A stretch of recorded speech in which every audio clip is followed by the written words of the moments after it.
เคาะแห้งๆรถแต่ยังแล้วเนาะเห็นจ้าเราเคาะอีต้นเลย โอ้ยแม่แล้วบ่เคยทำแค่บุเป็น อันนี้ หาวัน อันนี้ป้าค่ะสาวเพชรเฮ็ดนี่อย่าเผาหลังเอาพี่น้องเปิดภาพมาที่บ้านนี่เนาะกับพ่อกับน้องทรายคือเก่านี่พอดีมาเฮ็ดยังหลัง ตัดไข่ ทอดไข่บ่สวัสดีเด้อ สบายดี เอาพี่น้องกราบสวัสดีและสวัสดีเผื่อพี่น้องFCมาสู่คนบอกว่าอยู่ในและก็ต่างประเทศเนาะพี่น้องคือยินดีต้อนรับผู้ส่องน้องทรายสายลุยคือเก่านี่ป้ามาหาน้องหลังไม่มาเลยหลังยังบอกเว้ย โอ้ยอย่าทำเคย เ เนาะจะมีวัน ทับไข่กับบ่เป็นแบบนี้ เป็น ขมังเลยเป็นลูกไผ่แม่ยาได้บ่แบบนี้ ได้เนาะเป็นยังคือบ่ได้ เนี่ยเอา ได้นี่กินได้ดอก ใหญ่สุดนี่ยังบ่เป็ด นี่ เสื้อไผ่เอาให้นี่ นี่บ่ นี่ สวยเอง หากับมื้อนี้แหละเพิ่นเห็นเพิ่นใส่เสื้อแขนยาวโดย บ่ คนเอาเกลือเป็นนัวหนูสิจะได้ บ่เขาไปครับเพราะว่าเคยใส่นี่เป็นครั้งแรก หนู มันเป็นครั้งแรก ใส่เกลือเป็นนัวใส่ เขาไม่ต้องใส่กันเสร็จเพราะว่าเคยไปได้กินข้าว หนู จับดีๆแน่เป็นหลังเลย เอาพอแล้วต้องเกลือใส่หน่อยหนึงพอ เทียมมีบ่ มีผักเทียมละบ่มีบ่มี มีถอดแบบธรรมดา เออใส่หน่อยหนึงพอเกลือ คือบ่เอาใส่ใส่มือ สนี่ก็หน่อย ใส่ ปะดู พอบ่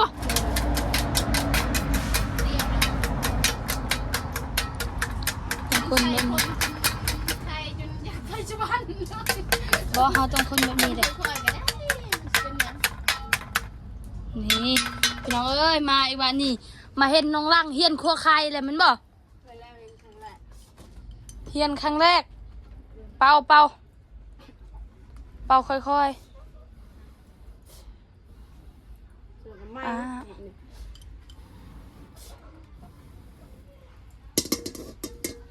เอาอันนั้นเอาน้ำมันบัดนี้ คนธรรมดา ใส่น้ำมันบัดนี้พี่น้องกะพอดีมามื้อนี้เห็นทั้งน้องล่างเพิ่นสิครัวไข่แม่นบ่นี่ บางทีเป็น เป็นอยู่บ่นี่สาวเพชรซ่อนสาวเพชรเป็นได้แล้วเฮ็ดได้ ได้เป็นบ่ โอ้ยานึงบ่เป็นก็บ่แม่นสาวเพชร กินในกันก็ได้เนาะต้องเสียดายเนาะ เรียบร้อย100%เดือเผ็ดกิน โดยเฮ็ด เทียมบ่มีบ่ นี่เฮ็ดคือเพชรเฮ็ดนี่ คือว่าธรรมดา เฮ็ดคือเราเฮ็ดนี่แหละโอเคแบบนี้ ข้าวเทียมเลย ว่าบ่มี บ่มีต ด อ อบ กบัวก็บ่มี มีบ่ใส่ได้ ซอสหอยก็ใส่ได้ ใส่น้ำกันเลย ใส่พุ่นนั่นแหละ ใส่ทุนนั่นแหละ อ้าวใส่ เป่าไฟ แล้วก็คนๆเด้ โดยใส่หน่อยนึงพอ ก็ได้จับโทรศัพท์ ไข่ ก็ได้จับโทรศัพท์จับใจเขาบ่ได้ดุ โดย ใส่ในเดียวก็พอ เค็มเนาะ เค็ม โอ้โหคือหยัง ๆ พอบ่ ใส่เกลือ พอบ่ แล้ว พอ ลืมแล้วใส่เกลือเลย อืม จึงมากินบ่ได้โอ้ลืมเลยว่าจะใส่เกลือ เบิ่งเหาะดมลงมึงอีหยัง เด้ อหย่างก็ซ่อนห้อยเลยอีหยัง บ่แม่น มันสิเป็นอีหยัง น้ำปลา น้ำปลาบ่ บ่แม่นซอสหอย น้ำปลา พิษแหละใส่ น้ำปลาเอาไปเอาไป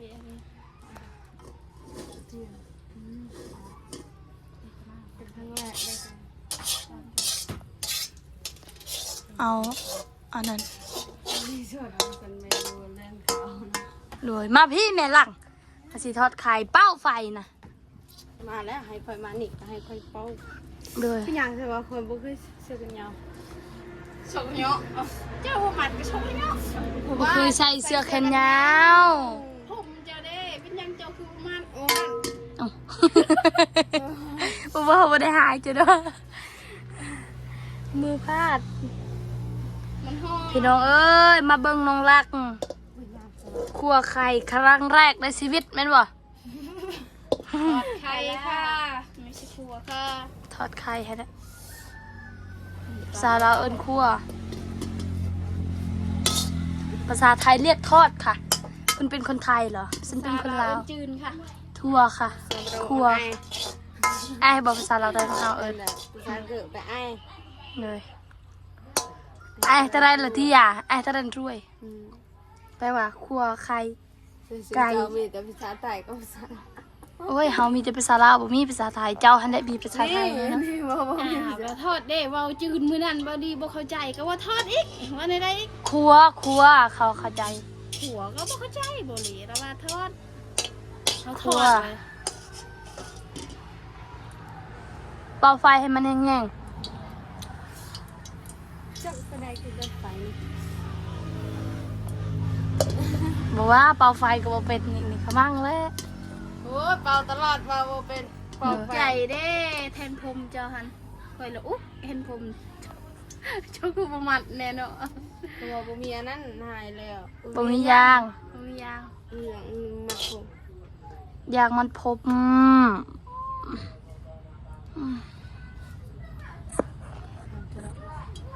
น้ำมันฮ้อนได้ที่แหละ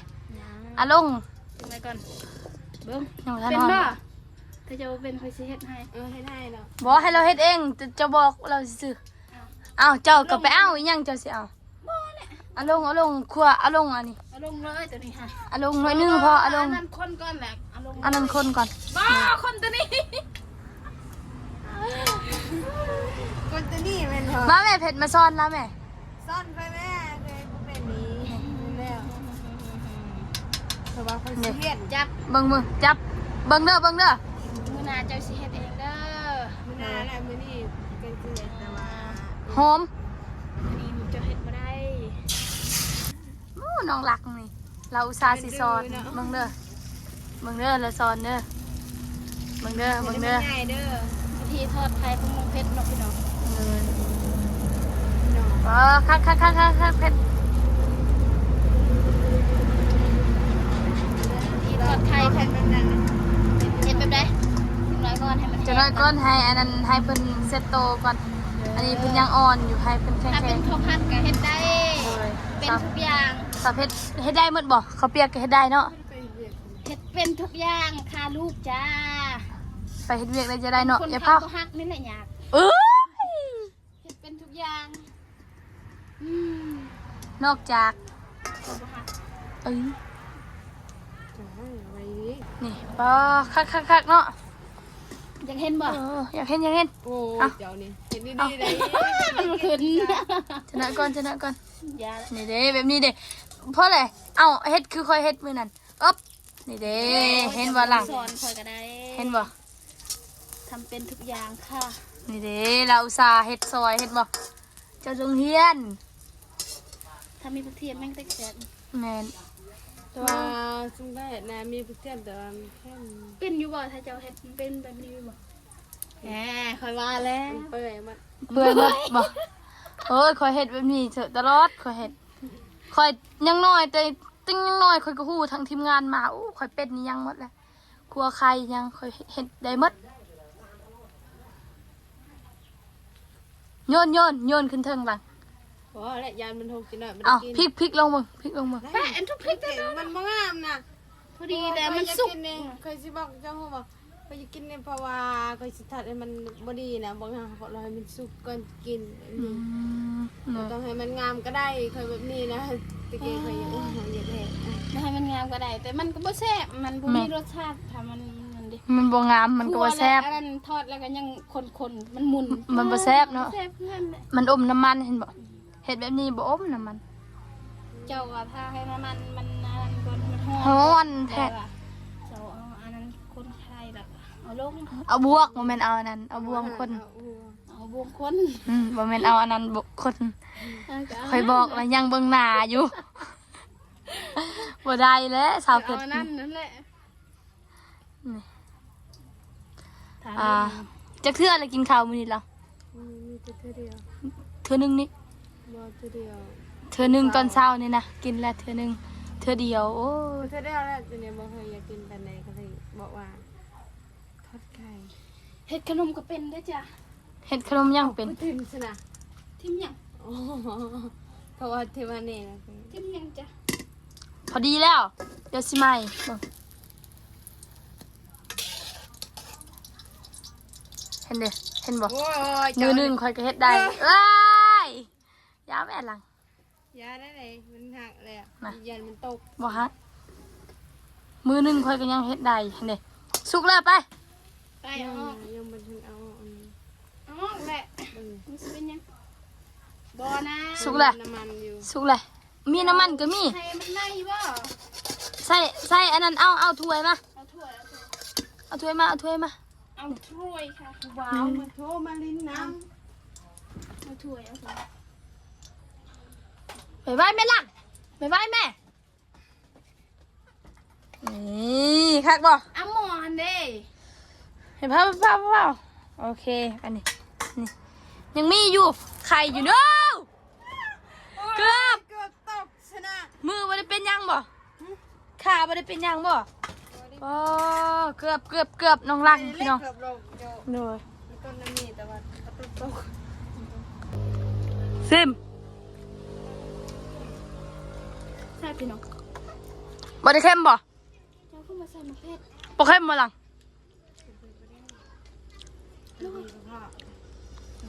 ทำไมหยัง ใส่มะเขือบ่ได้เป็นเพราะเป็นเพราะก็ใส่ได้ใส่มาเหลือ เหนื่อยอะไรเบิด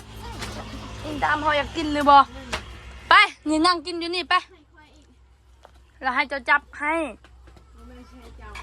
หน่วยให้เราบ่ให้ดอกเจ้ากินอุตส่าห์สอนเพิ่นอยู่เมื่อกี้นี่เอ้ยใช่โว้ก้อยแจววะนี่ให้ก้อยนี่ ไดซิโน ป้ายังอยู่เนาะป้าปิ้งไก่เซโนก็ยังจนฮอดปัจจุบันพี่น้องทางน้องรักเพิ่นเอ้ามาใส่น้ำเลยแจวนะเลยนั่งกินน้องรังกิน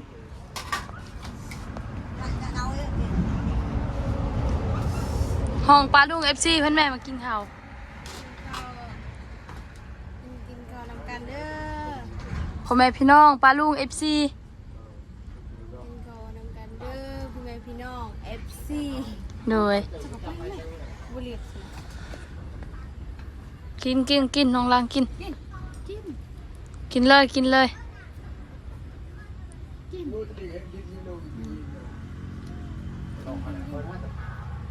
เอาบ่กล้ากินมะเขือเจ้าเพราะย่านเอาบ่ใช่มะเขือบ่ใช่น้ำ ใช่บ่ เอาทางกินข้าว ฮะกินเลยทางแม่เพิ่นบอกให้กินนำกันเดี๋ยวเฮาสิซิมไข่ลงเบิ่งเด้อสาวเพชรทอดเนาะแต่ผู้นี้เป็นคนปรุงแซ่บคือเก่าทางแม่เพิ่นบอกให้สาวเพชรซิม ข้าวนำกันเด้อพ่อแม่พี่น้อง FC มาสุขุสุคน ด้วย กินข้าวกับน้องหลัง เดี๋ยวให้ทางน้องรังกินข้าวก่อนเนาะพี่น้องเฮาสิปิดก่อนอิ่มแล้วบ่หลัง อิ่มแล้ว โอ้เพิ่นเมียนอยู่พี่น้องเอ้ยเพิ่นกินข้าวอิ่มแหละเพิ่นว่าไม่สิมามื้อนี้แม่นบ่ ด้วยแม่ก็กินน้ำไม่นี่ เว้ายังเกาะใส่คอยเมื่อกี้นี่ ด้วยเนี่ย ปะเสียนั่นมังเฮือน ปืนสมังเฮือน พอจริงบ่ ทำใจได้เห็นออกมาเฮือนจะ หน่อยว่าสิมังเฮือนแล้วเนาะมื้ออื่น มาเบิ่งน้ำกันและเบิ่งเนาะ โดยรถเฮาอยู่ไสเด้อ ไว้แล้ว บ่เห็นน่ะกินเบิ่งไหมเป็นระบาดเสียฮักควันสาเป็ดว่ะ เสียก็ฮอดกันทำไป เลย เสีย ยันเสียเลย ยันรถหายอ่ะ ยันเสีย ยันรถหาย เลย ยันรถหายก็ว่ายันรถเสียนะ เลย เลยในไพ่ ป้าพี่น้อง เอาไว้เจอ ยังจักโมงจะว่าใหม่สิมาส่งหลัง บ่ฮู้คือกัน น่ะใส่เว้าใส่เฮาช่วงประมาณ1 โมง 2 โมงอันนี้ก็สิเข้า3 โมงแล้วนี่ อันนั้นเนาะ ใครก็ประมาณซื้อ โดยแต่ช่วงค่ำๆพูดเลยเนาะ โดย ไม่สิมาส่งไปบัดนี้เฮาก็สิขอโตวก่อนเนาะ โดย ลำลาจุกคลิปปิดคลิปเพียงสำนี้ก่อนก็ต้องขอบคุณผู้ใหญ่ใจบุญเอฟซีทุกท่านเนาะที่ติดตามนะครับส้มเนาะพี่น้องกะมื้อนี้กะมาลิ้นทางเฮือนน้องล่างคือเก่าคือเดิมเนาะกับบ่มีหยังเนาะกะมาคั่วไข่สู่เพิ่นกิน อยากกินไข่ยามใดจึงเรียกโตเฮาเป็นหยังตายจะคือแดงเพชรไห้ เข้าตา เอาไปต้องให้ก็ได้ หน่วยสบายดีเด้อหน่วยไปแล้วพี่น้องสบายดีเด้อ